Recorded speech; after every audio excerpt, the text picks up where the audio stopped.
Sangye Churdak Soki Chognam La Jangchu Bardu Dagni Kyapsuchi Dagi Chernyangi Pe Sonam Ki Drola Penchir Sangye Drupal Shuk Sangye Churdak Soki Chognam La Jangchu Bardu Dagni Kyapsuchi Dagi Chernyangi Pe Sonam Ki Rola Penchir Sangye Drupal Shuk Sangye Churdak Soki Chognam La Changchu Bardu Dagni Kyapsuchi Dagi Chernyangi Pe Sonam Ki Rola Penchir Sangye Drupal Shuk.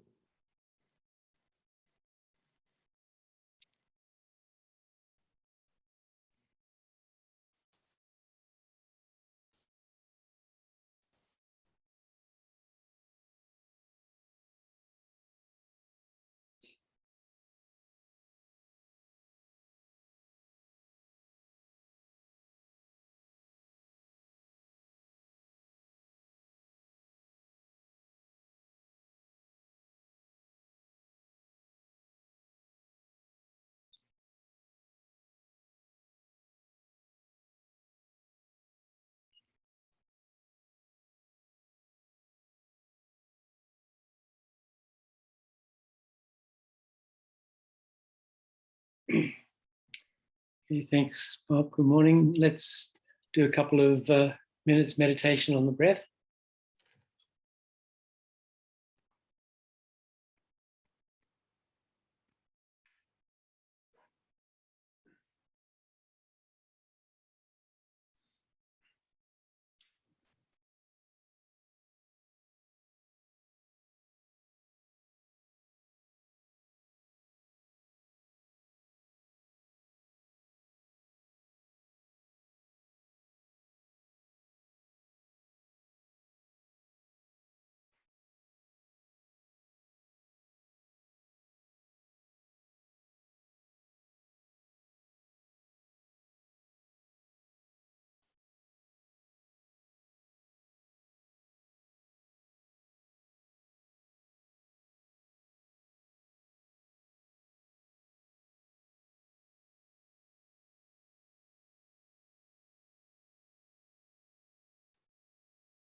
So now let's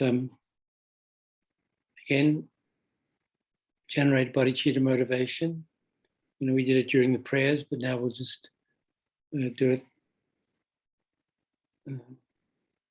again.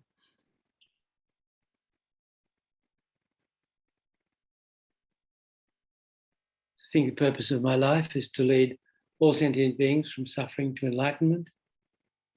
In order to do that, first I have to reach enlightenment myself. Therefore, I'm going to study the teachings on the path to enlightenment as first explained in this format, in the lamrim, Stages of the Path format by the great Atisha in his text, Land for the Path to Enlightenment. Looking at the commentaries by Khunu Lama Rinpoche, His Holiness the Dalai Lama, and Geshe Sonam Rinchen. Also with reference to, at this stage, the 7 point, the 7-limb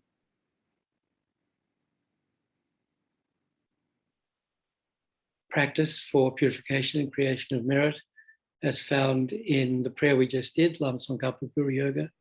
Looking at the teachings on that by Sekong Rinpoche, we did that.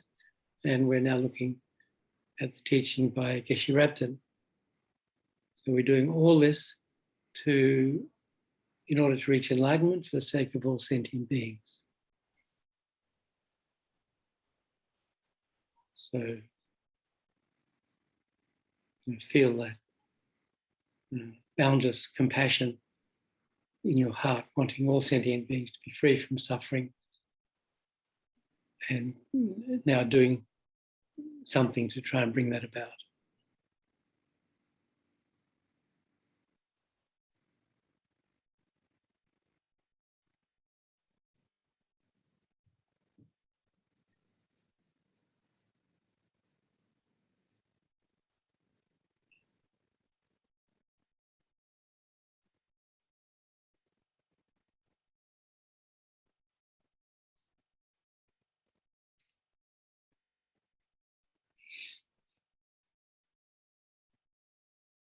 Okay, thank you.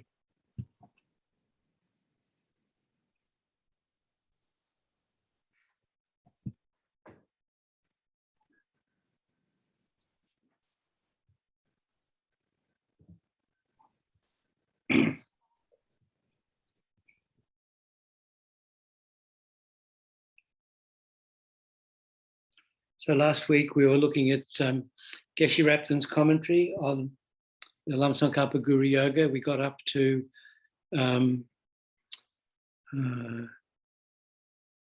the invocation, and so we visualized Tushita, the Pure Land of Maitreya Buddha, and then Lama Tsongkhapa and his two disciples appeared on this curd-like cloud. So they're sitting in this large central throne with Lama Tsongkhapa and Khedabche and Gyaltsab Je, his two disciples, on either side.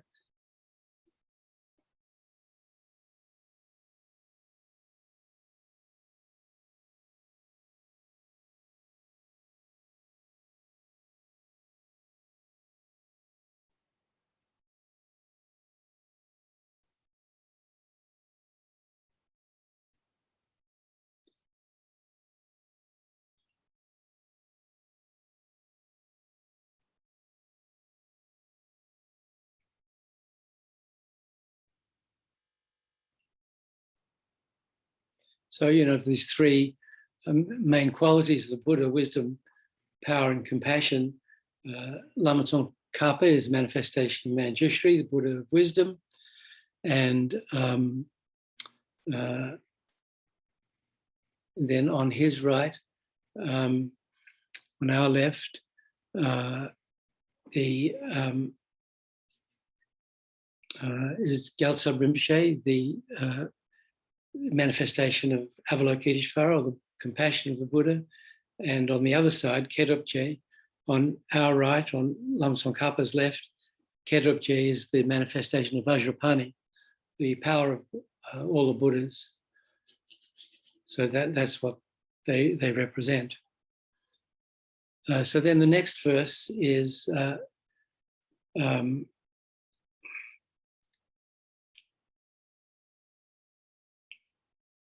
I'm sure Geshe Rabten mentions, but as we've said before, normally in the 7-limb practice, the first limb is prostration.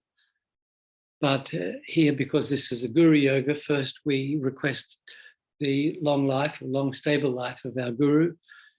So it says here, in the sky before me, on a lion throne, lotus and moon disk, the Jetsun Lama, the Venerable Lama, smiles with delight. Jetsun, usually often translated as venerable. Lama Zopa Rinpoche says that literally, Jetsun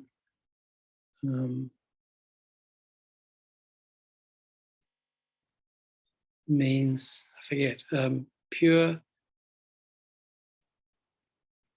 Does anyone remember?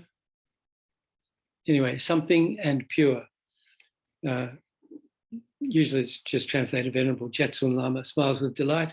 Supreme field of the merit of mind's devotion, I beg you to abide for 100 eons to increase the teachings. So, you know, we do these long life pujas for the Lamas, and they always tell us that when we pray for the Lama's long life, it's also has the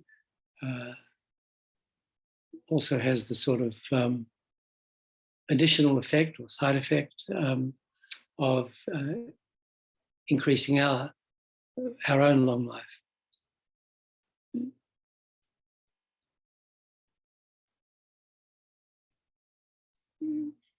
So the Geshe Rapton, you know, often when we used to get teachings, I don't know if they do it so much these days, but he often used to refer to the Tibetan. And because Geshe Rapton's students, one of the things that, you know, he lived in Dharamsala when we first met him. I guess he came there in the 60s when His Holiness moved to Dharamsala. And then a lot of Tibetans in 59 and 60 were allowed to go to Switzerland, because in the West, Switzerland, I guess they figured in some ways was the country that most resembled Tibet, with the snow mountains and all that. They had cows instead of yaks, but, you know, they weren't too speciesist.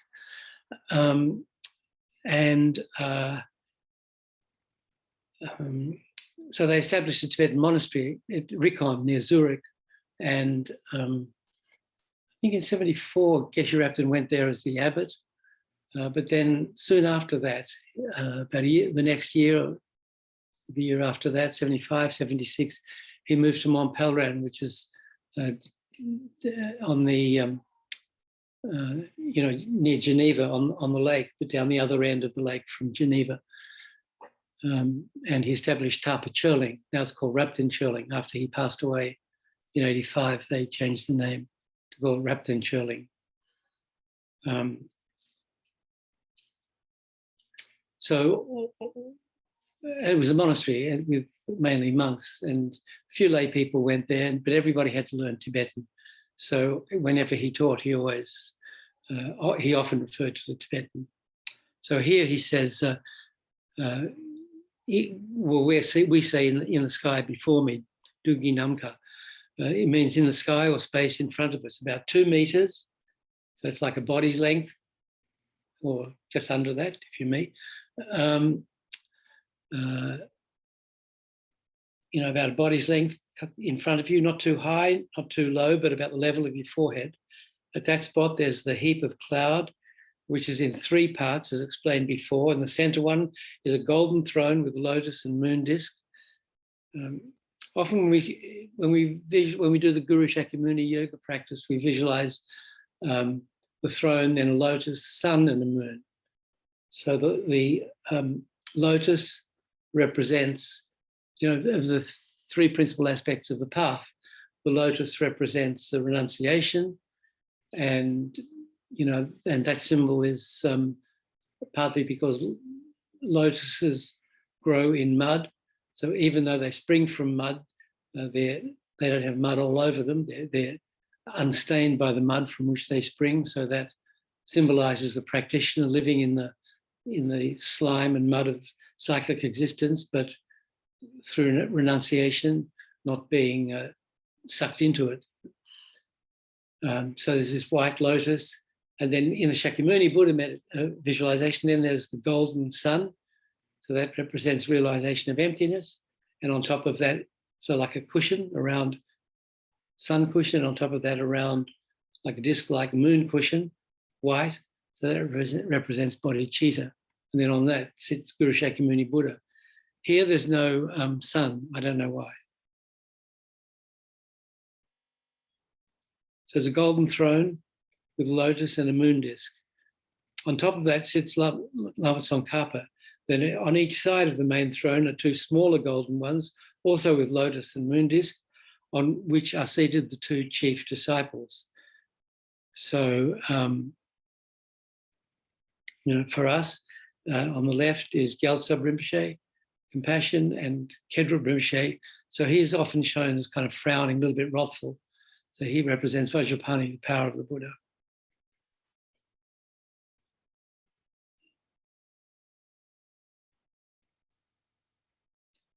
He wrote a famous commentary on Telechakra practice, and that's been published by Wisdom.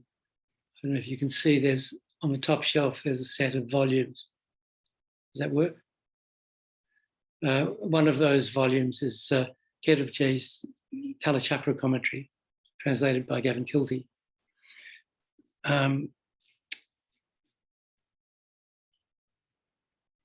So those two disciples are there. So these golden thrones are supported by lions. Actually, they are lions in appearance, but in nature, they have the quality of the enlightened mind. Among animals, the lion is the king, the victorious one who is not afraid of any other animal.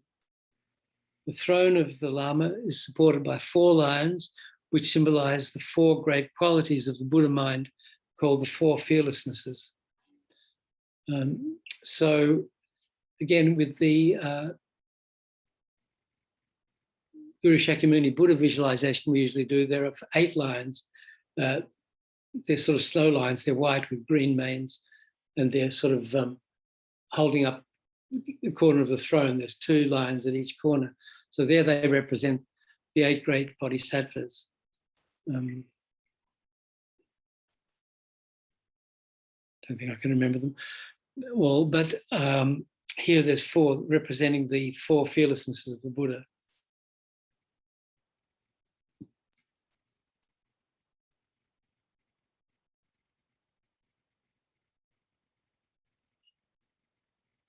I remember what those 4 fearlessnesses are. On each golden throne, supported by 4 lions, first is a lotus disc or seat, whose nature is Lama Tsongkhapa's fully accomplished renunciation. On top of that is a moon disc or seat, whose nature is Lama Tsongkhapa's fully accomplished bodhicitta. Okay, so why there's no sun is because on top of that sits Lama Tsongkhapa, who himself is in the nature of wisdom, the fully accomplished right view of shunyata. Thus, these 3, Lotus, Moon, and Lama, symbolize the 3 principal aspects of the path.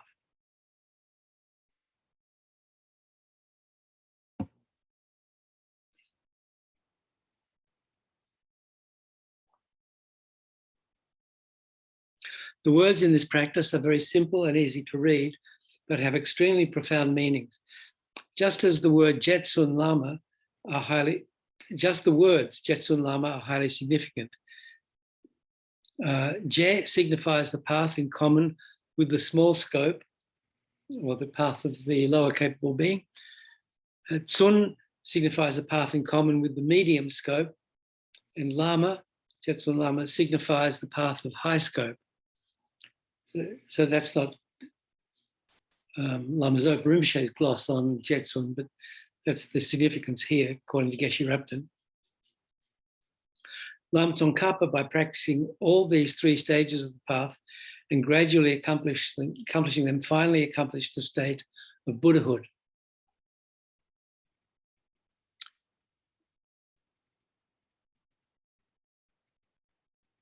In the second line, Jetsun Lama Gepe Dzumka Chen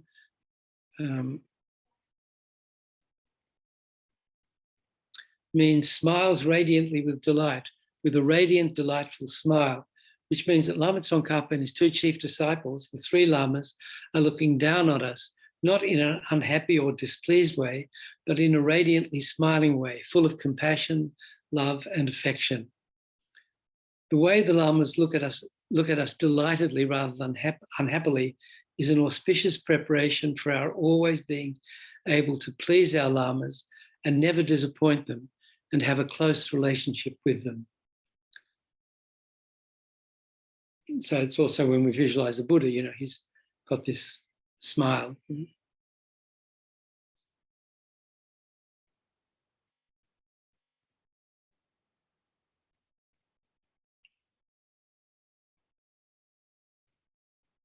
Some lamas were famous for being kind of very stern and wrathful, like His Holiness Song Rinpoche. He was very strict and correct in everything he did, and always had kind of quite a I mean, he did smile sometimes, but usually he was known as being very stern, and everyone was always tiptoeing around him. On the other hand, Lama Yeshe, as I'm sure you've seen, was always smiling and laughing. So we can think of Lama Tsongkhapa being like Lama Yeshe.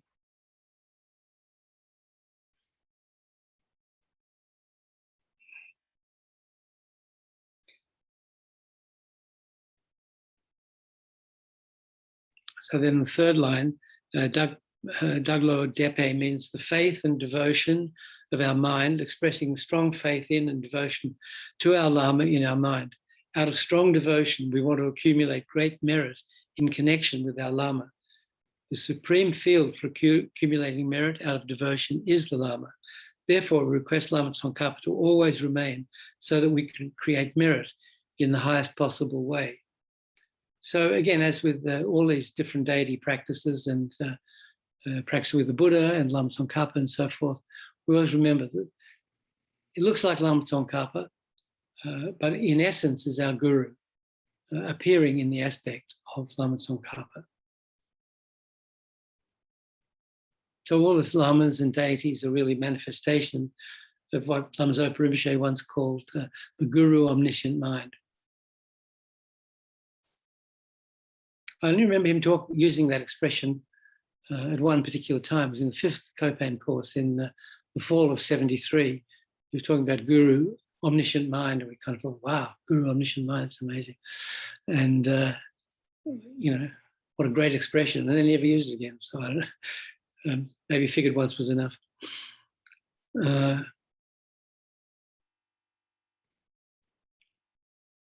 So all these, and the books and statues and stupas, the scriptures, all the meditational deities, they're all manifestations of the omniscient mind, appearing in whatever aspect they are according to our karma.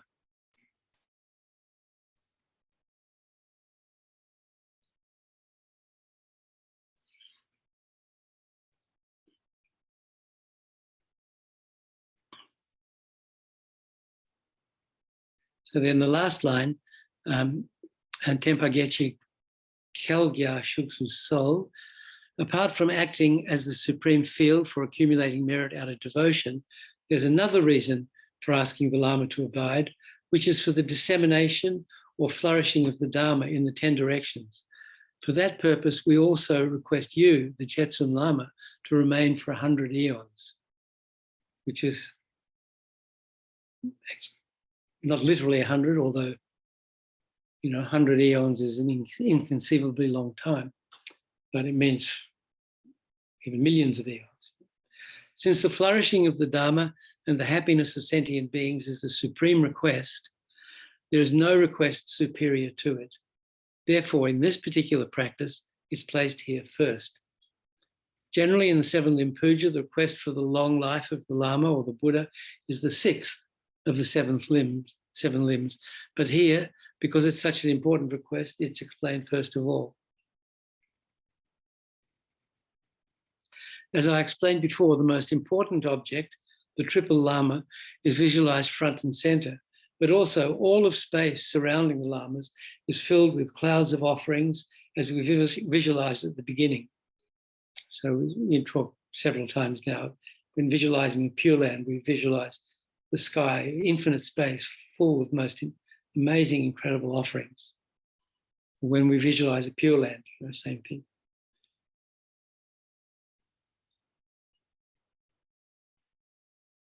So when meditating on this, we visualize in space many offering deities, many offering gods and goddesses holding various offering objects on the clouds to either side and above the 3 lamas. So in some tankas, you'll see in the space, there's different goddesses and dakas and dakinis holding different, food and light and flowers and incense and these things.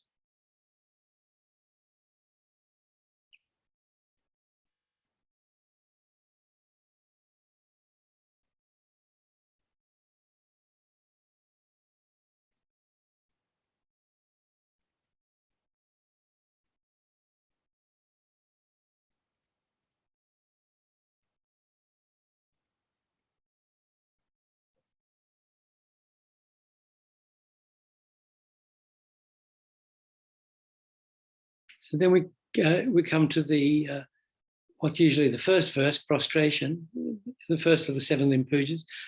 Next, following the usual order of the 7 limb puja, which here we are offering to Lama Tsongkhapa, comes the limb. So puja means offering, the Sanskrit word puja, and literally I think it means to please. So we're offering things to please the mind of the recipient.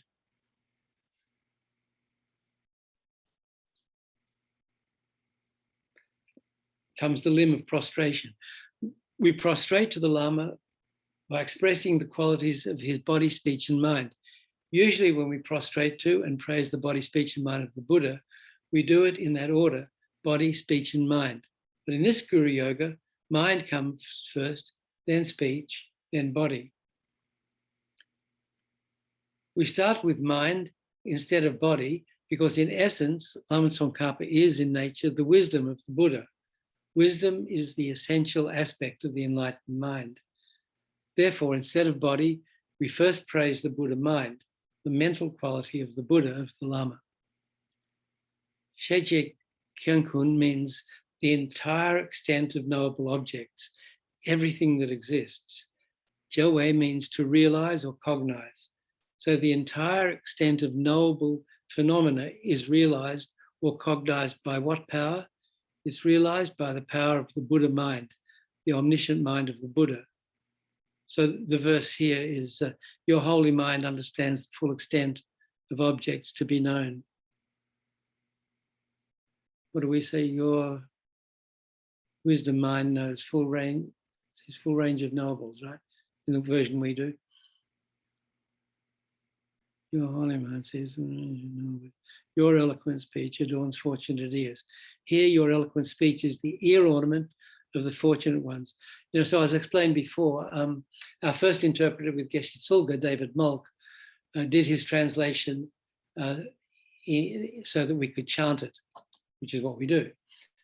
So the words are roughly the same, but they're slightly rearranged to make it more easy to chant.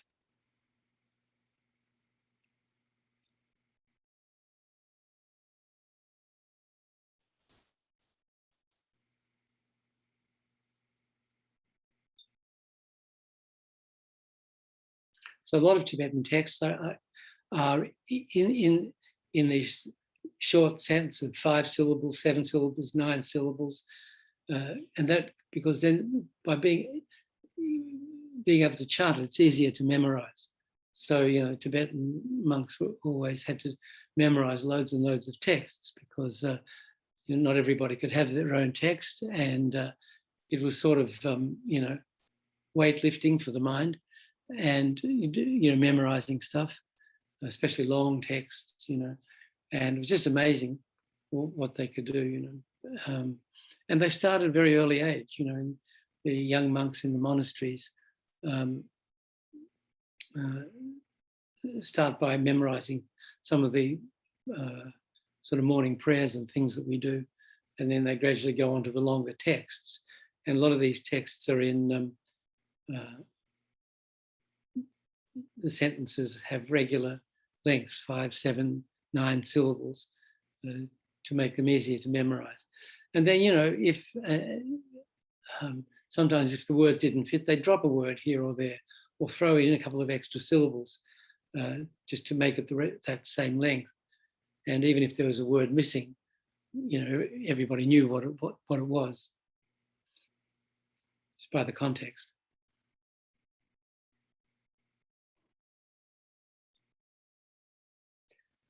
So the second line of this verse praises the qualities of Lama Tsongkhapa's holy speech. Kelsang Nawe means the ear of the fortunate ones, those who have received the opportunity to practice Dharma in general and the Mahayana in particular. People who have the great fortune of following and practicing the Mahayana Dharma are the most fortunate ones. This ear ornament, Gengyo, is not an ornament like the earrings Indian women wear, or Western women. The true Tibetan women wear tons of ear ornaments. is not an ornament like the earring. The true ear ornament of the fortunate is not material, but is the eloquent speech, lekshe sung, the teaching of the Buddha that is well explained, vast and profound. This is the true ear ornament of the fortunate. When the fortunate ones, those who practice the Mahayana Dharma, hear a teaching of the vast and profound Buddha Dharma, it pleases their ear sense. Therefore, it's called an ear ornament. If that's true for the Mahayana in general, what need is there to specify the teachings of Lama Tsongkhapa? They're unbelievably deep, profound, vast, and clear. Not indecisive, but extremely decisive and definite. They dig the depths of the Buddha's teachings and make them clear. In Tibet, the Dharma masters used to say that if you're undecided about the meaning of a teaching, look to the teachings of Je Tsongkhapa because they are so decisive.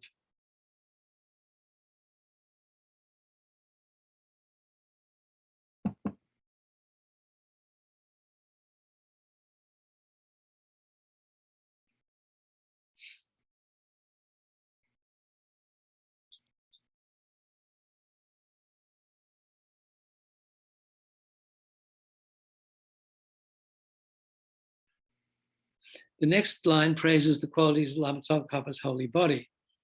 Because of his omniscient mind and eloquent speech, as explained before, he became extremely famous in the land of snows, Tibet, for the glory of his being.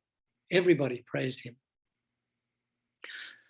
Since Lama Tsongkhapa came along later, he did not go to India to receive teachings from the Indian masters, but there's not a single part of all the 100 volumes of teachings of the Buddha in the Kangyur that Lama Tsongkhapa didn't study and learn. So, Tibetan lamas like Mapa, the guru of Milarepa in the 10th century, would go to India to study with, Mapa studied with Naropa, whose guru was Tilopa, these great yogis, and the Sakya Lamas, some of them. So these traditions started 200 or 300 years before the Gelug tradition, before Lama Tsongkhapa's tradition. And by that time, most of the important teachings had been brought from India to Tibet. So whereas these early lamas had to go to India to get teachings or rely on great teachers like Atisha who came to Tibet from India, Lama Tsongkhapa didn't have to do that. But there's not a single part of all 100 volumes of teachings of the Buddha in the Kangyur that Lama Tsongkhapa didn't study and learn. So, the Kangyur is the first part of the Tibetan canon. There are about 108 volumes, big, thick ones. These are of all the Buddha's things the Buddha himself taught, sutras and tantras. And the Tengyur, which is about 227 volumes, those are the commentaries on the Buddha's teachings given by the great Indian masters such as Nagarjuna and Asanga and Vasubandhu and Dhammakirti and Chandrakirti and Shantideva and all these great Indian scholars, yogis, pandits that were translated into Tibetan. So all these hundreds of texts were translated in Tibetan over 400-year period.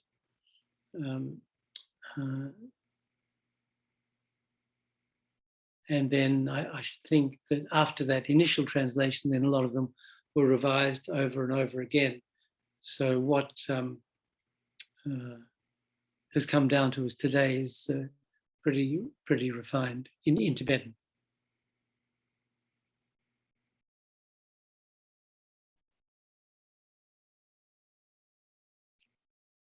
There's no way to explain in just a few words Lama Tsongkhapa's qualities. If you're interested, you can read his extensive biography, which explains his life in great detail. So Bob Furman put together a book some years ago, which Wisdom was actually published in Dharamsala initially, I think, The Life and Teachings of Lama Tsongkhapa. So Wisdom republished that 2-3 years ago, I think. And as I said, all those paintings we have around the Gompa at Kurukulla Center, there's a set of 16 tankas that show scenes from Lama Tsongkhapa's biography. So that's his life in pictures. It's like one of the early Tibetan comics. As I mentioned the other day, that would like underneath each of these things, there's a little line or two in Tibetan explaining what it is. So it'd be amazing to have all that Tibetan translated, so we don't understand all the different things that Lama Tsongkhapa did in these 16 paintings, each of which contains all these different scenes. So those paintings, I don't know if they were commissioned by Ribush Rinpoche, but he suggested that reproductions of those original tankas be made, and the students in Singapore made these reproductions, and that we have one of those sets at Kurukulla Center, and I have another one here in my office.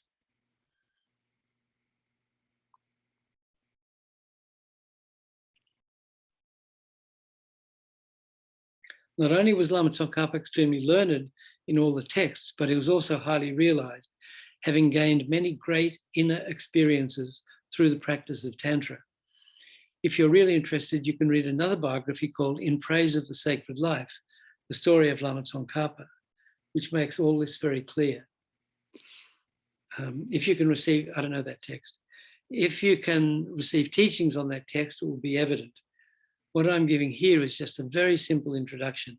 If you want to know these things more deeply, you'll need to receive teachings, particularly on his life. So maybe we could invite a Lama sometime in the future when the center opens up again and everything's back to normal. We could invite someone to give teachings on that text, perhaps. I've never heard of teachings on it being given, actually.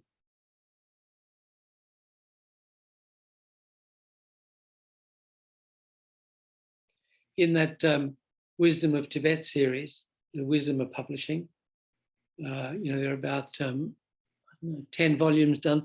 There are going to be 32 volumes altogether. And the next one is Gelugpa volumes, so a lot of Gelug teachings. I don't know how much of them are Lama Tsongkhapa's or just other Gelug Lamas, but that should be coming pretty soon.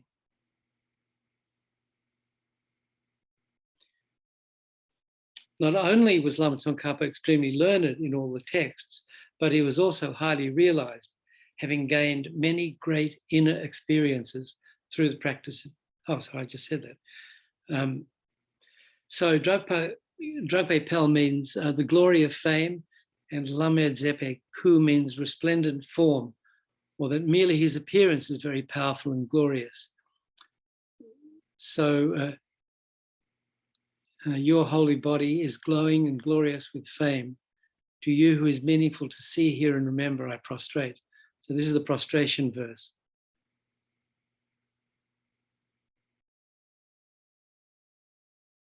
Your holy body, fame, glory, outstanding, isn't it what we say?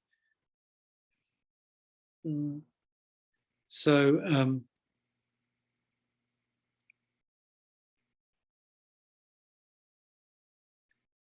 just by his appearance, he overshadows or overpowers all those who see the manifestation of his form.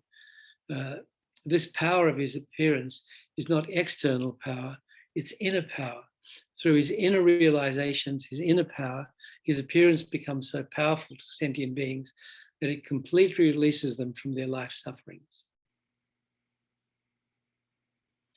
His power not being external means that he has no high rank, social status, or external superiority.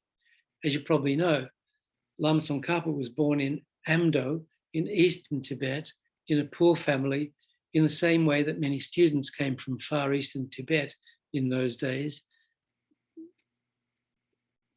begging for food along the way and carrying their bedding and other small things on their back on a bamboo frame.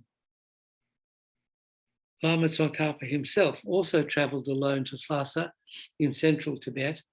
It took him about 6 or 7 months.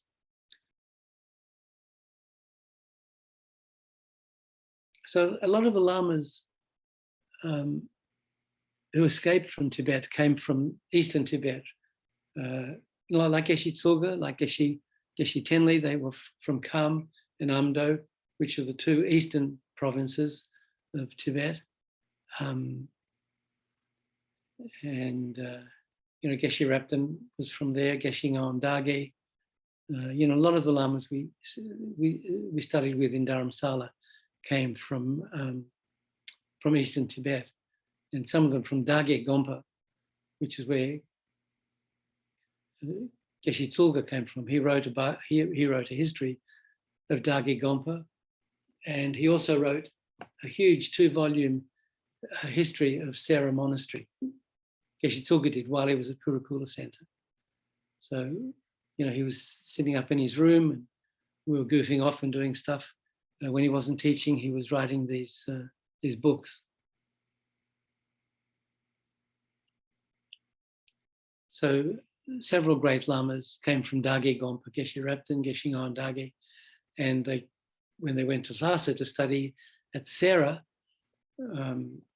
it took many months to travel overland from eastern Tibet to get there. Once there in Lhasa, he met many great masters and not only put great effort into studying all the teachings of the Buddha, but he also meditated on them, realized their profound meaning, and became so glorious that he became like the sun, completely illuminating the whole of Tibet with the light of Dharma. There are many other things like this that could be explained, but we don't have enough time to go into them now.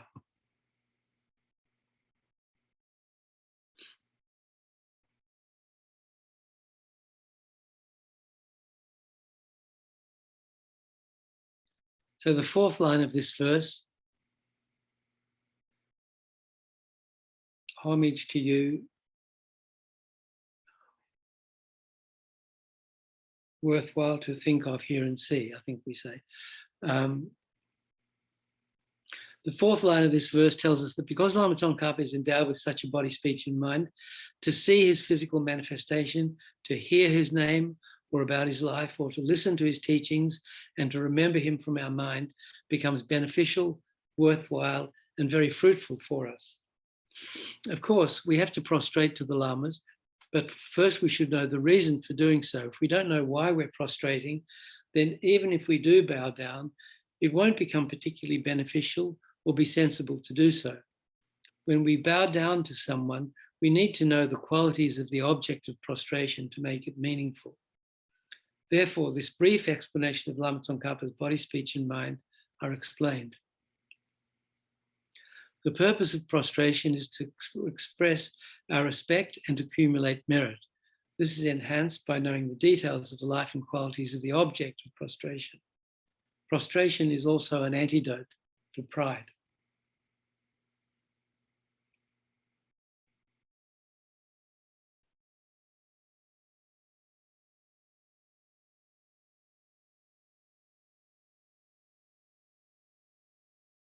So many Western students, perhaps even most, they come to Kopan for the first time, and then there'd be the first session in the Gompa or in the tent or where the course was being given, and then all the old students would be prostrating, and the new students say, "These idiots, I'm never going to be doing that. I'll never prostrate. I'll never do that." But 2-3 days later, there they were on the floor. So the next verse is offering. After prostration, the next limb is offering. The material offerings you are making should already have been placed on your altar before beginning the puja. The offering limb comes in these lines. Beautiful drinking water, various arranged flowers, fragrant incense, light scented water, and so forth, actually performed and mentally actually performed or actually arranged, and mentally transformed, oceans of clouds of offerings I offer to you, supreme field of merit.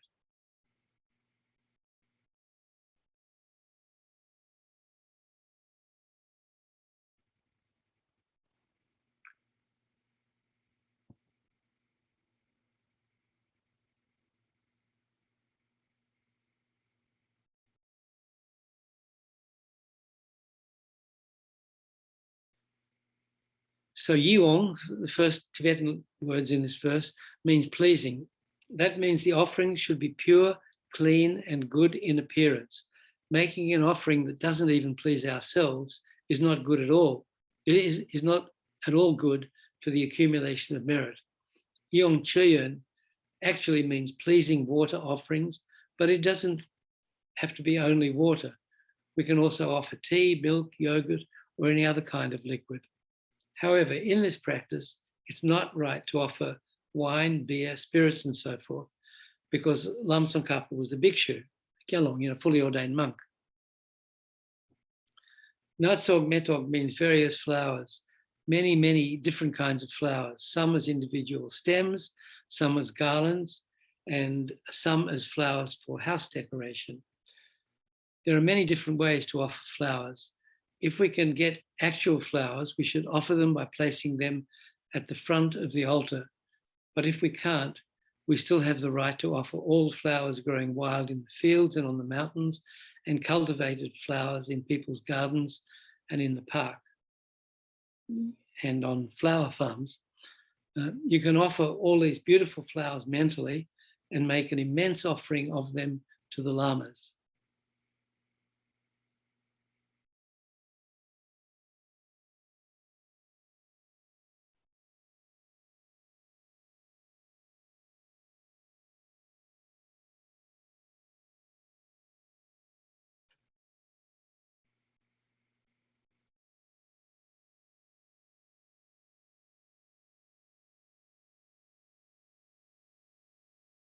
Just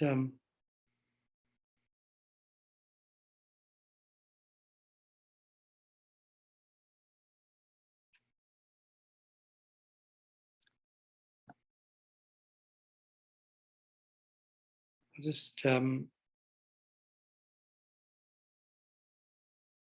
can remember how it goes when we're doing the thing, but just to grab a verse out of the blue, I can't quite remember the version that we do.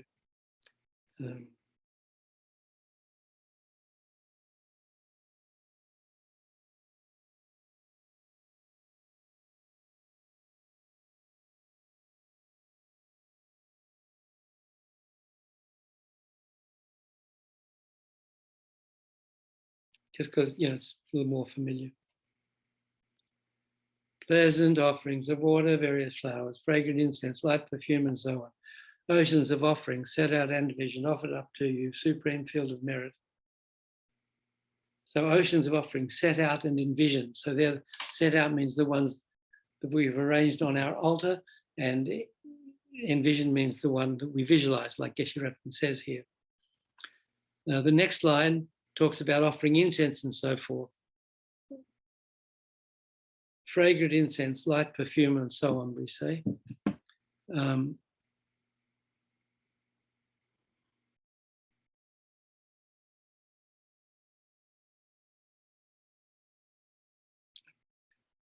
So offering incense and so forth.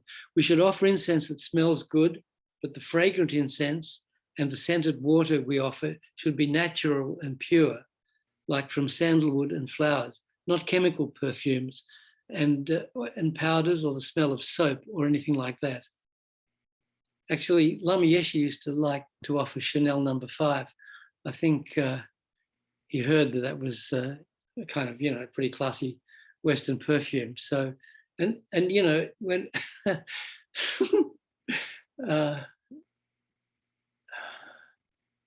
what Chulen is? Everybody knows Chulen? Nobody knows Chulen? Some people know Chulen, some people don't. Chulen means taking the essence. So there was this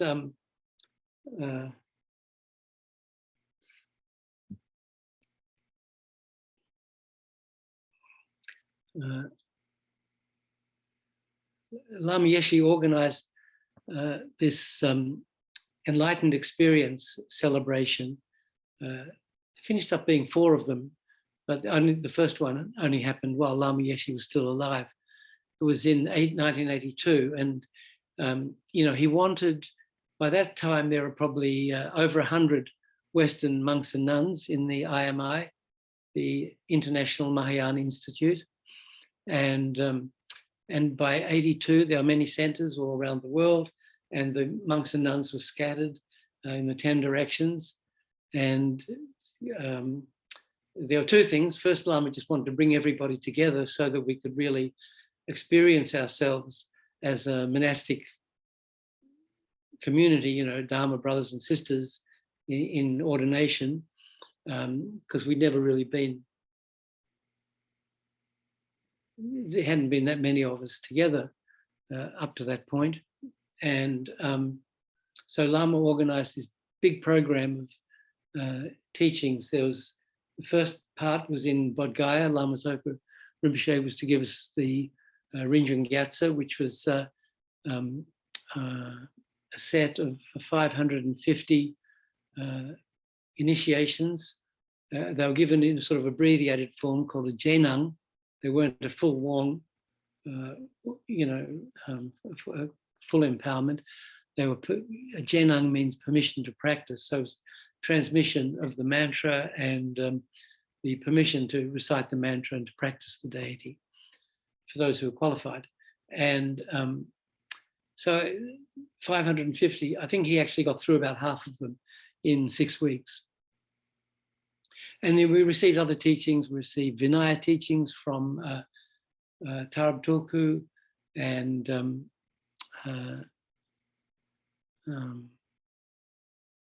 teaching from Ling Rinpoche, maybe teaching from Dema Locho Rinpoche, can't remember exactly. The details of, there's a report on that first enlightened experience celebration at lamayeshe.com. So if you're really dedicated, you can look that up and see everything that happened. So then the second part happened after Tibetan New Year. It was in Dharamsala, and there were mainly 3 main things. Was 3. There's a teaching by His Holiness the Dalai Lama on Mahamudra. So that was published by Snowline in the end, called Gelug Kagyu Gelug Tradition of Mahamudra. And then there was 3 major initiations given by His Holiness Song Rinpoche, Guya Samaja, Haruka Bodhi Mandala, and Churt. And then we also got teachings from His Holiness Ling Rinpoche, His Holiness Serkong Rinpoche, and then Lama Yeshe also gave some talks. So after that, Lama introduced to the practice of Chulen, taking the essence. So they make these special, really powerful pills, like tiny little pills. And there's all these particular ingredients, special ingredients that have to go into them. And they were used by yogis who wanted to go into the mountains, into remote areas in Tibet, like some cave here or another cave there, way away from civilization, away from people, away from the villages. So it'd be very difficult to get food. And but Chulen, which means taking the essence, so these pills took the essence of everything you needed to sustain yourself, and all you needed was these 1 or 2 of these pills a day and water, and then you could stay there for weeks or months without having to eat food. So Lama made some of these pills, and he used all the traditional ingredients. And again, if you look at lamayeshe.com, you'll see Taking the Essence, I think it's called. If you look for Taking the Essence, Lama Yeshe, you can probably Google it, Taking the Essence, Lama Yeshe, it'll bring you there. And you can see all the ingredients that went into these things. And then Lama talked about it and so on. We published this little book in India. And but then with Lama's creativity, he also threw, I think, some Chanel number 5 into the taking the essence.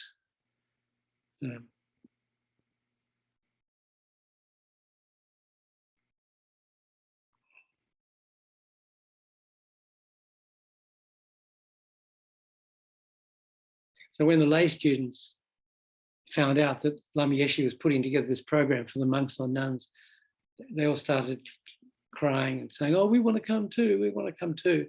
So although it wasn't the main idea, Lama Yeshe relented. So instead of there being 100 monks and nuns, there were probably 200 students or more altogether. And not everybody stayed for the whole thing, 5-6 months. And there was a retreat afterwards. And then after that, then some people went off in the mountains, and Lama challenged people to do, see how long they could do this Chulen retreat. So some people did a couple of weeks, and one of the students, Ngon Chodak, American monk, he did, I think, 63 days. And we published an article about it called Experiences on the Pill. And this was the Chulen pill. And it was in the Wisdom magazine, which was the forerunner of Mandala. And there's a photo of Ngowan Chodak looking like the fasting Buddha. So Lama Yeshe was very pleased, and then he had photos of Chodak after 63 days of Chulen sent to all the centers to inspire students to develop renunciation and take the essence. And I think some, of course, Lama's pills ran out a long time ago, but they still make these pills at, I think, the Tibetan Medical Center in Dharamsala, they make them, or maybe you can still get them somewhere. And there are some students who still do this practice fairly regularly, for 2 or 3 weeks. It's kind of like a fasting retreat, but you take this little pill.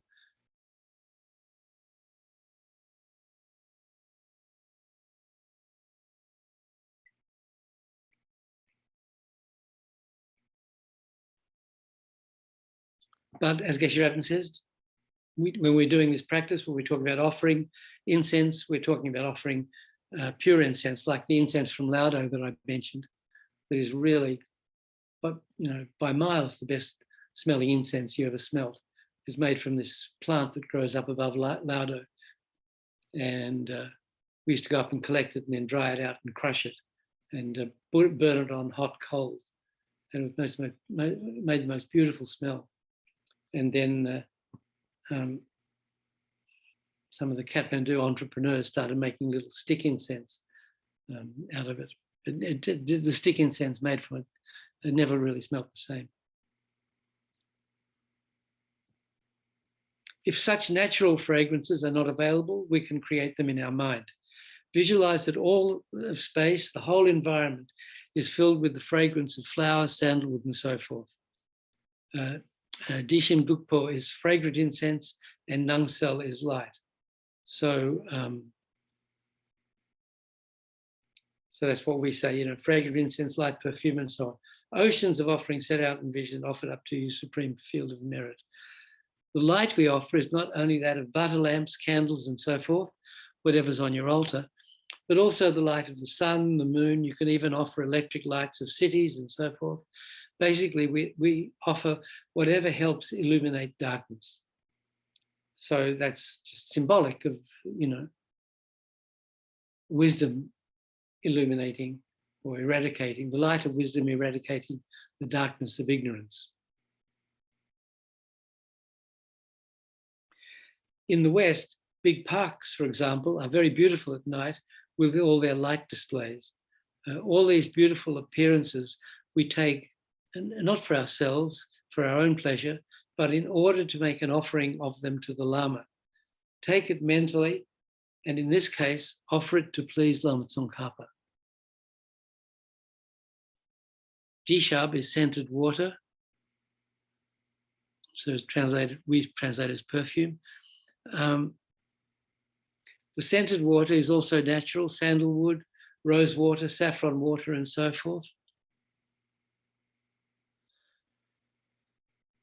It's not artificial perfume. If we have this kind of natural scented water, we put it in a cup or bowl and offer it. Although it's meant for the body of the Lama, we don't pour it onto the picture or statues because it might damage them. Sog means and so forth, or the like. Here, sog includes, so here we recite and so on. Here, sog and so on includes food offerings, the music offerings, and all the other offerings, such as garments, etc. These are explained in detail in the offering part of Shantideva's Guide to the Bodhisattva's Way of Life.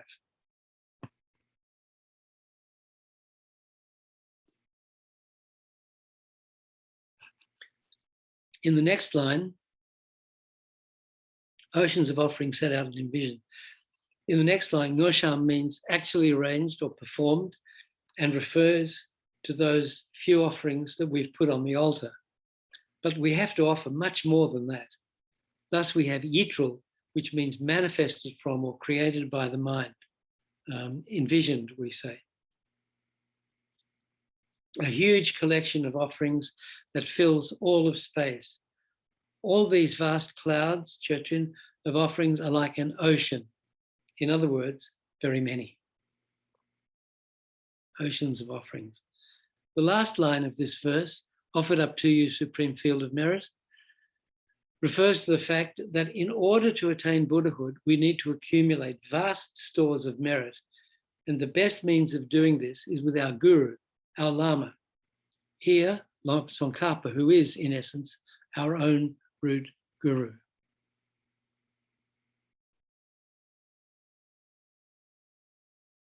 There's nothing superior to this.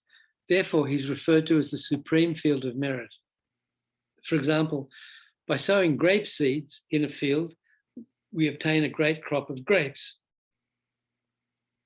Similarly, by accumulating merit in relation to the supreme field of the guru, we obtain the greatest of all results, the supreme fruit of Buddhahood. In this way, the Lama is also a field that yields fruit, but the fruit we obtain is the supreme fruit, the ultimate goal.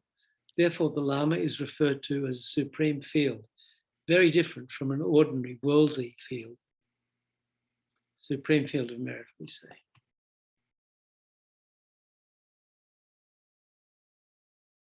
The next verse is the limb of confession.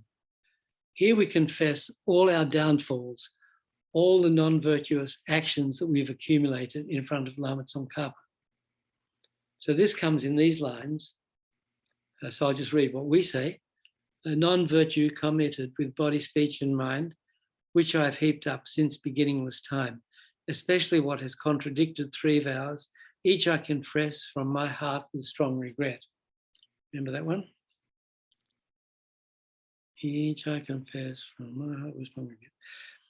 The first line is different in some texts, where it is Dagi Togme instead of Gangshi Togme, but it means more or less the same. We don't recite the Tibetan, but ours has Gangshik Togme. Gangshik Togme. It means more or less the same thing. Dagi, which is not in our one, is actually clearer than Gangshik. Gangshik refers to the actual downfall itself, whereas Dagi means by me, the one who actually accumulated these downfalls.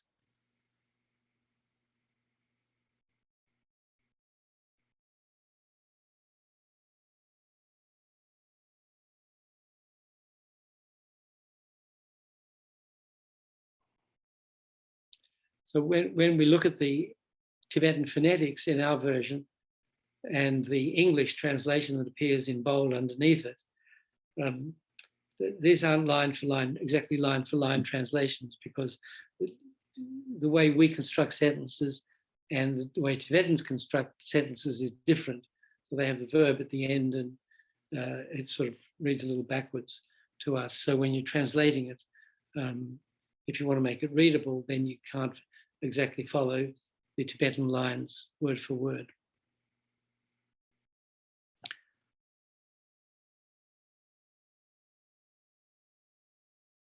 But the meaning's the same, you know. Non-virtue committed with body, speech, and mind, which I have heaped up since beginningless time. So that is actually the first line in Tibetan. There can be another difference in some texts where it says Lu Ngagi Sum, which means by the three doors of body, speech, and mind, instead of Lu Ngagi Ki, we mean simply by body, speech, and mind. So we say non-virtue committed with body, speech, and mind.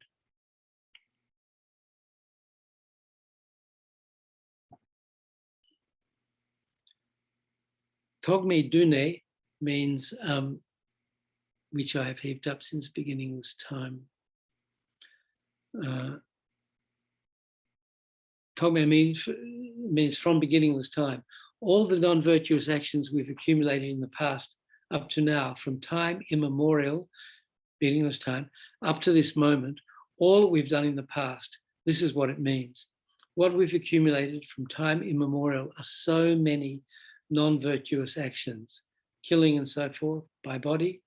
We've also accumulated countless non-virtuous actions of speech, such as lying, and by mind, we've created even more. To be very precise, we can say that almost every thought we've had has been non-virtuous. That's how much non-virtue we've accumulated through our mind. Almost every thought we've had has been non-virtuous because every thought we've ever had has been motivated, but it's been motivated by our minds of ignorance, attachment, and aversion. So by definition, actions motivated by those three poisonous minds are negative.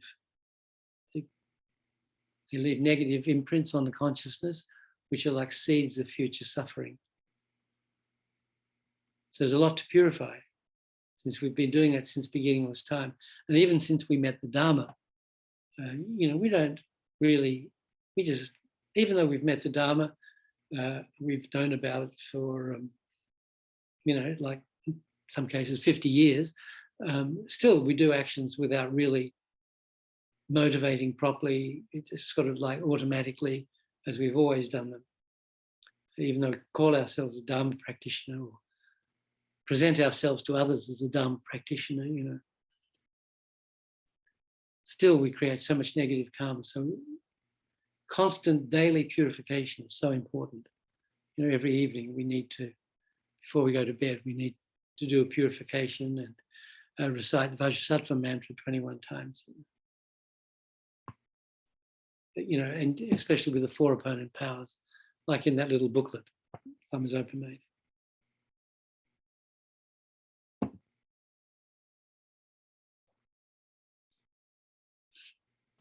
Nick, Ed has a question. Okay. What question? Okay, I think I'm unmuted. I should know the answer to this, Nick. Forgive me. You're using a text. Can I ask what the text is? On the This one? The one on the Guru Soha, the Lama Tsongkhapa Guru Yoga. That's a commentary by Geshe Rapton. The link's in the calendar. And it's in this week, it's in the calendar, it's in every conceivable place where you haven't looked, I guess, yet. Well. I just put it in the chat. Okay, so thank you. So is that the question? I got the first one, and I've been using it, and it's wonderful. It's I see. It's from Teachings from Tibet, but you seem to be using a different reading from a different text this morning. I've got the one that you gave us long time ago. That was His Holiness Serkong Tsongkhapa Rinpoche. You seem to be using another one today. Yeah, so I'm lost. Sorry, so we did Serkong Rinpoche's 2 or 3 weeks ago. Yeah. And then I started Geshe Rapton's last week, and I'm just hoping to finish it. Well, I don't think it's going to happen today. So, and look, it comes in the context of Atisha's Lamp for the Path, where he talks about the importance of the 7 limb practice. Mm-hmm. So because we recite we recite the Lama Tsongkhapa Guru Yoga every time, that's the 7-limb practice. So I'm using that as a basis to deal a little more elaborately. So we read His Holiness's explanation of the 7 limbs, and we read Geshe Sonam Rinpoche's explanation of the 7 limbs. So we're really doing the 7 limbs to death here, Okay. and so to speak. And I thought we have these 2 amazing commentaries given by these 2 great lamas. So there's, I think a lot of blessings in these texts. Both these lamas being gurus of Lama Yeshe and Lama Zopa Rinpoche. And, and for what it's worth, me. Like that.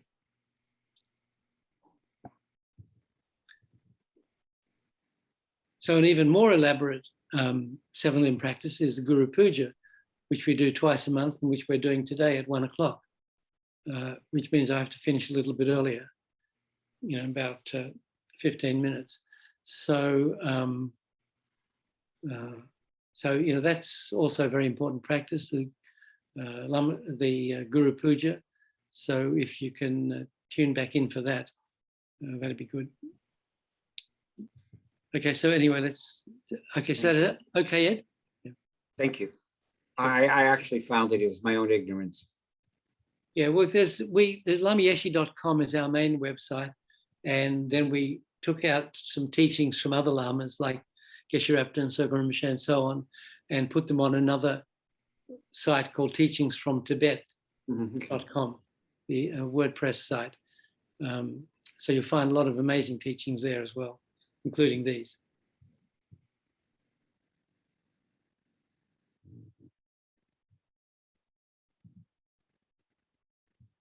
So this is how much non-virtue we've accumulated through our mind, because most of our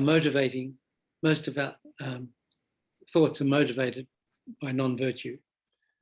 We don't remember most of the non-virtuous actions that we've accumulated in this life, but we should at least be able to remember the gross ones, the important ones. But while we can be fairly sure of the major negativities we've created in this life, we might have some doubt about the non-virtues that we've accumulated in our past lives. However, we can see that we have a natural tendency to accumulate non-virtuous actions. Nobody has to teach us, and we don't have to make any effort to learn them. Very naturally and spontaneously, we accumulate many non-virtuous actions.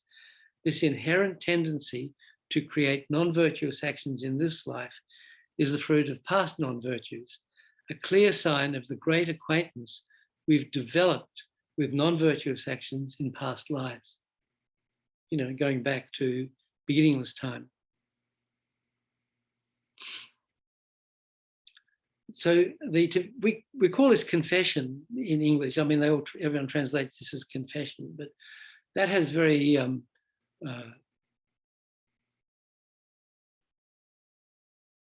Christian overtones, especially Catholic, I guess. People go to confession and they confess to the priest, and says, well, do a couple of Hail Marys and on your way, and so you're kind of absolved, I guess. I don't know. I haven't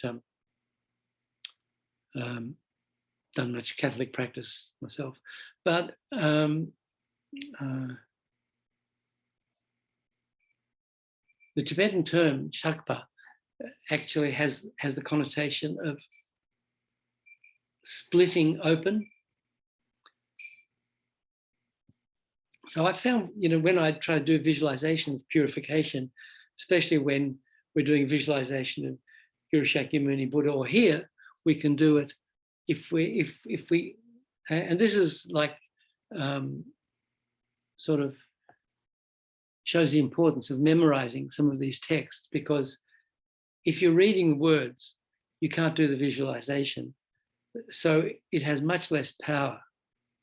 But if you're reciting the words and visualizing, then it's much stronger, So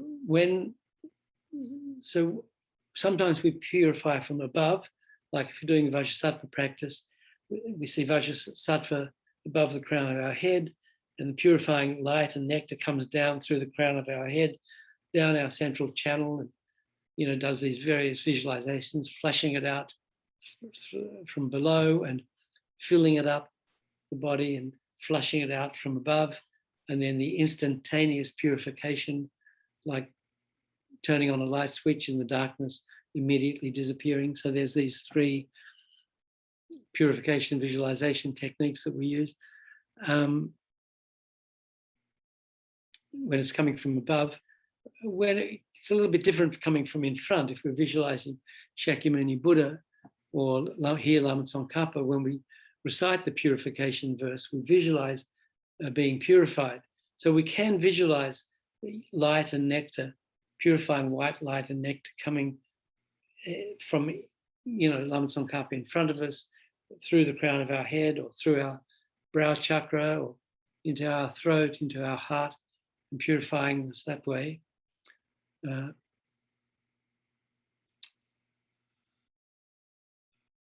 Taking into consideration the Tibetan term shakpa, the splitting open, I find if you visualize yourself as kind of split open and all the negativity is this dark accretion of slime and filth at your heart, all the negative actions as this thick, sludgy, oily, dirty black stuff at your heart.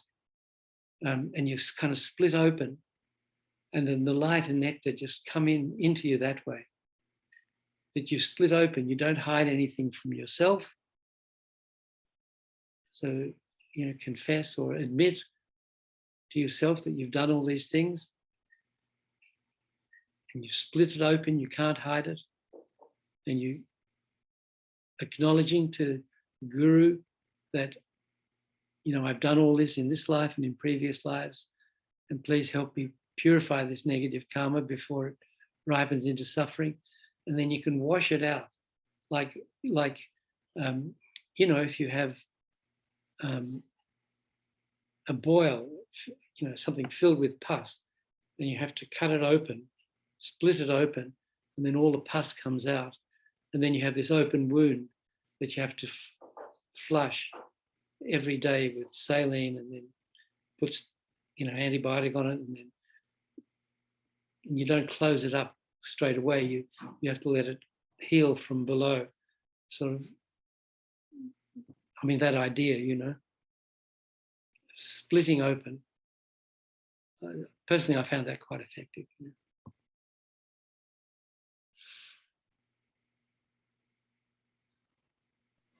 Question?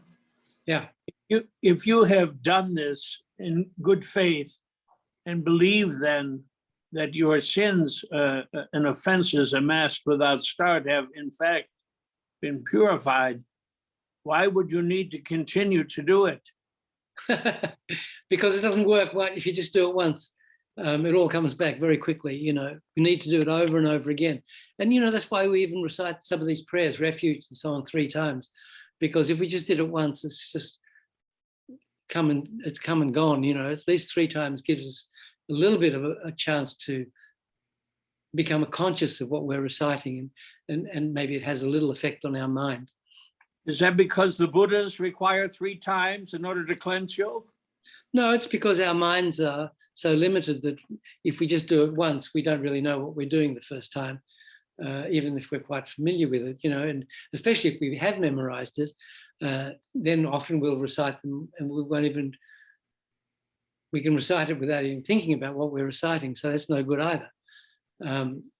But since we've purified, since we've accumulated negative karma since beginning of this time, we're not going to get rid of it all in one purification session. And fortunately, it's not going to take us until endless time to purify it all, especially if we do these practices regularly and effectively. But Tantra, which is where this kind of stuff comes from, really. If I can refer to the holy teachings as this kind of stuff.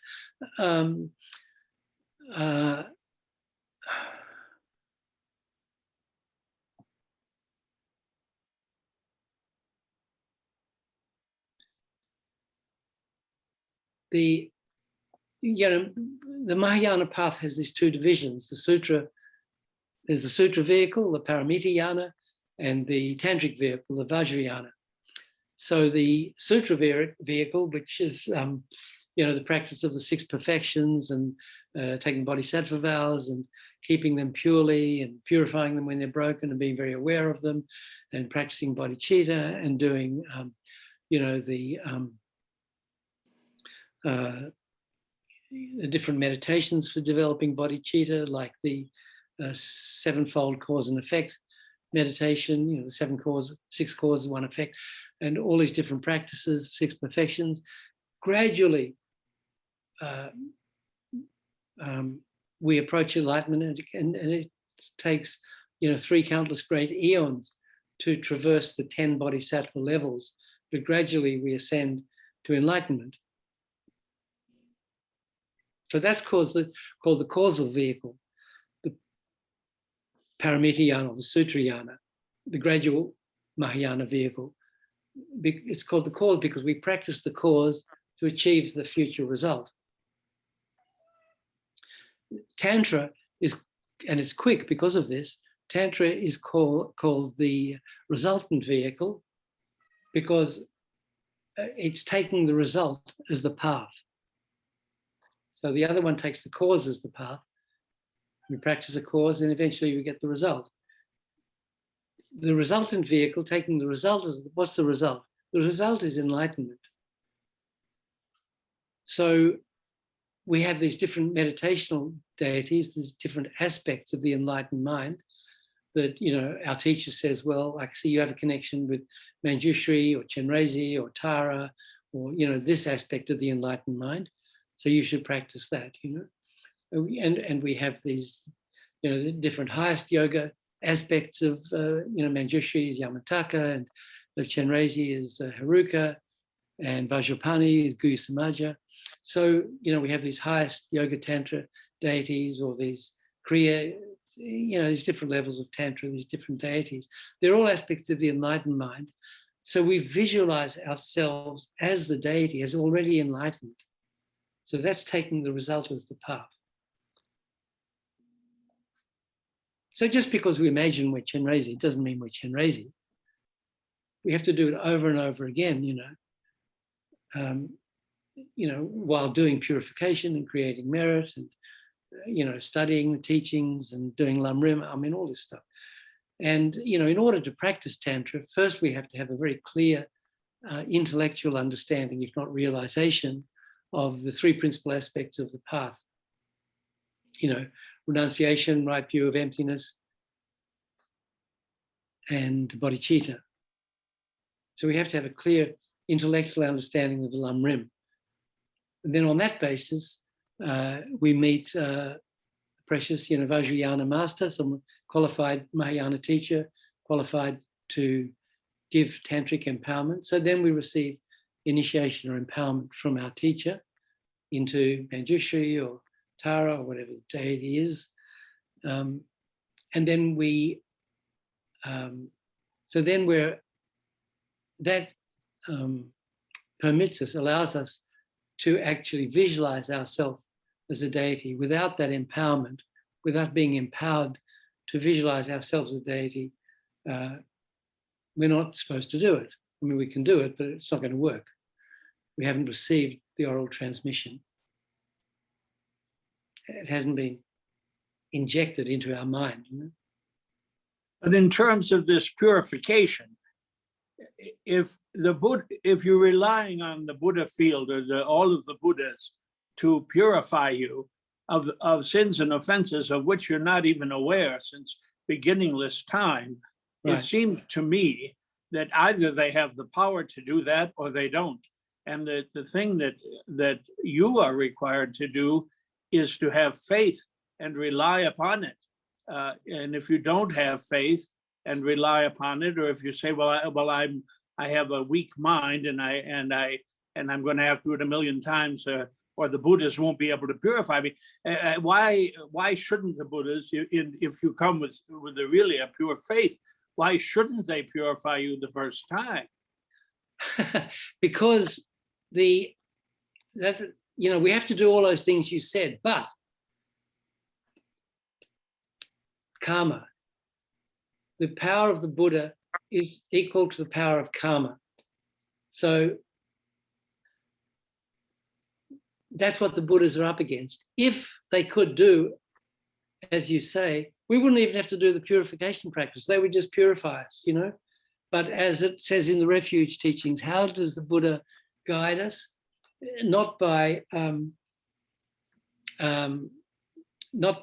removing our sufferings by hand, you know, like pulling out a thorn, not by transplanting his realizations into our mind, you know, and not by washing away our negativities with holy water, but by showing us the path. So that's because the power of karma is equal to the power of the Buddhas. That's what they're up against. They're up against our karma, our stupid, dumb, ignorant karma that we've been creating since negative time.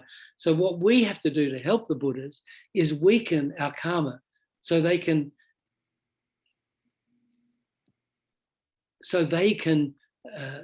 access us more easily. So that's what all these different practices we have to do over and over again are doing. They're weakening our karma.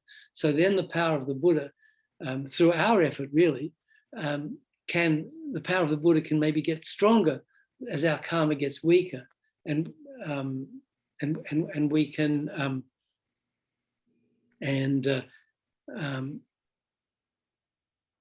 still, you know, by doing that, by having faith, by doing these practices, and the Buddhas giving us their blessings, and if we do what Lama Zopa Rinpoche said, is why it's difficult for the Buddhas is because we haven't opened our devotional hole, he called it, opening your devotional hole, opening the hole of devotion.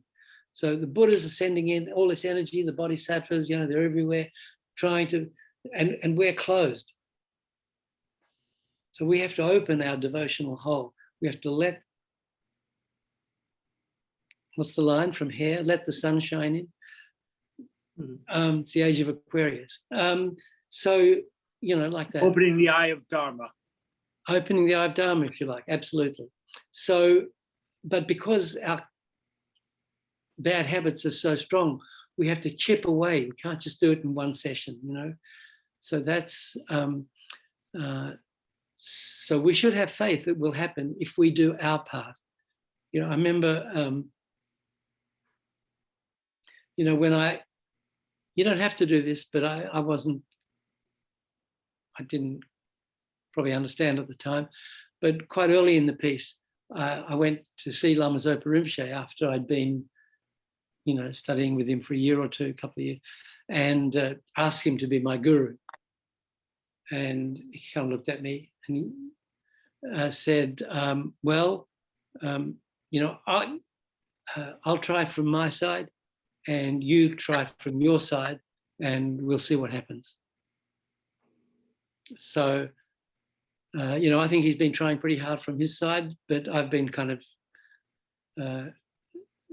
dropping the ball somewhat from my side. So it's been, you know, I'm not as advanced as I could have been, I guess, but, you know, you just have to keep chipping away at it and keep trying.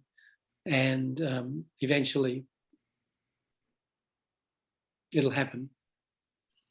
And, you know, and the thing is that we have to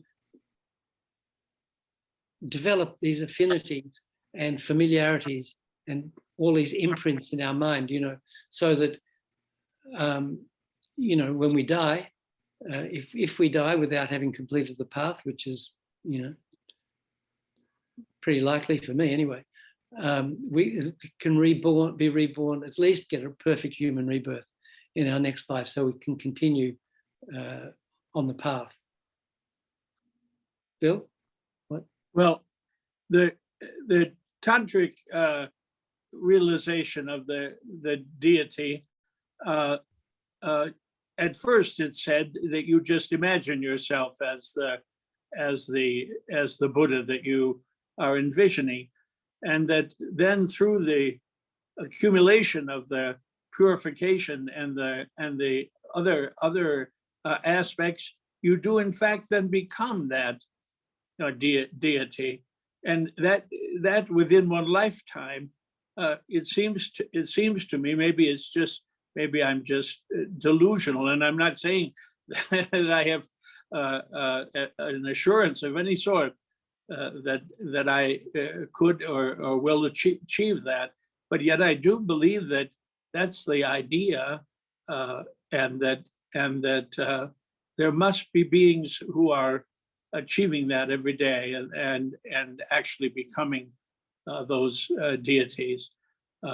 And in those large sutras, the Lotus Sutra, Vimalakirti, the other large sutras, it's implied that this is the actual reality. This is the not something to be achieved so much. The goddess in the Vimalakirti says to Shariputra, Shariputra says, well, isn't achieving enlightenment the avoidance of ignorance and grasping and aversion? She says, yes, that is for those who have pride, who still have an ego sense. For those without pride, ignorance, grasping, and aversion are the path to enlightenment. I can't explain that to you, but it's written in that way, as though these things which are to be avoided are in some sense equally within the ultimate Buddha realm, no hindrance whatsoever, but rather simply part of the perfect reality of the Buddha fields of the final view. Right. So, the sutras are very profound, and they usually need commentary and explanation, because sometimes you can't take them literally, but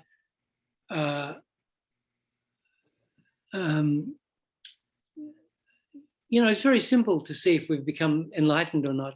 If you can remember every single thing you've done in just this life, every single thought you've had, every single thing you've said, every single thing you've done, well, maybe you're starting to get there. Then you can start working on beginning of previous lives.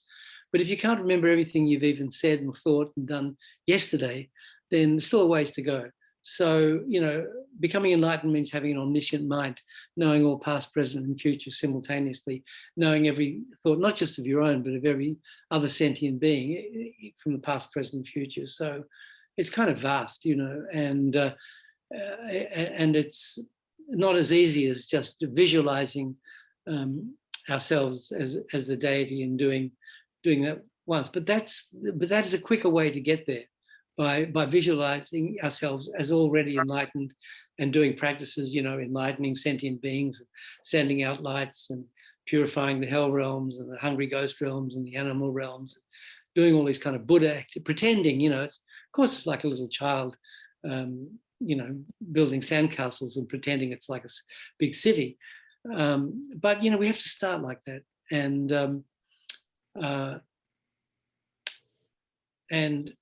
talking about starting, I don't pretend to have any of those things that you have mentioned, but I did want to try to provide the hope and the faith in the abilities of the Buddhas to purify us, and that there is in fact some pure realm which is already existent, that is the reality of the Buddha life, of the in these large sutras. I didn't start that way, but I'm and maybe it's a false start what I'm saying, or a fall, a big jump for a little flea.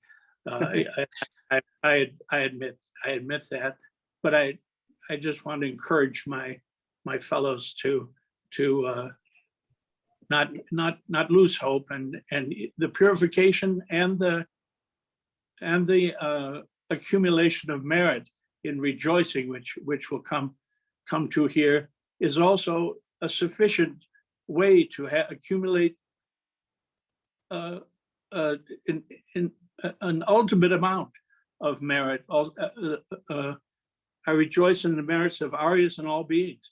That's an infinite field merit. If I can accumulate only the smallest percentage through my sincere rejoicing, then I will have achieved the merit necessary to go forward.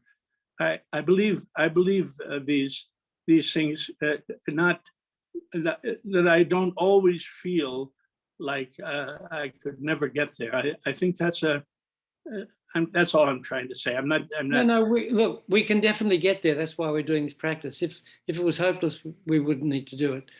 But I'm afraid because of this puja coming up at 1 o'clock, we really need to finish. We should have finished a few minutes ago, actually. But I was told.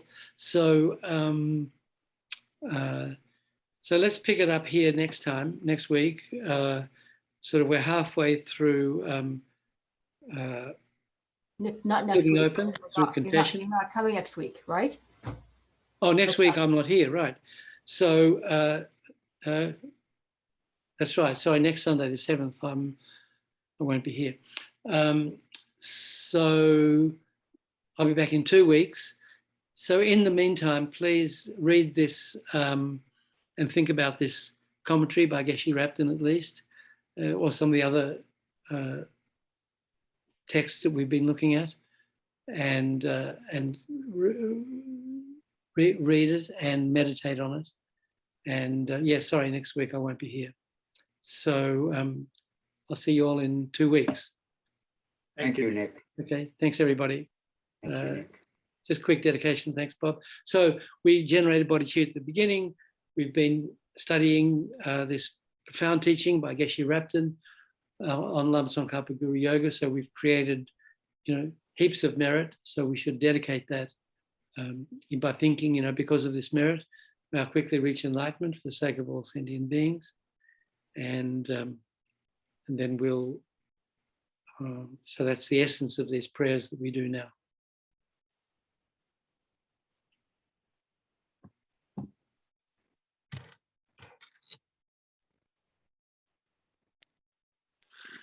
Saji Perki Jukshin Me Tokran, Rirab Lingjini Degin Padi, Sangejin Dumikte Owadi, Dokun Ladam Jing Naktur Pashok, Jetsun Lame Kutse Raptin Ching, Napkatrin Le Chochur Ge Padang, Losen Ten Pedro Me Sasungi, Druwe Munsel Taktu Negyurchig, Idam Guru Ratna Mandalakam Niryatayami.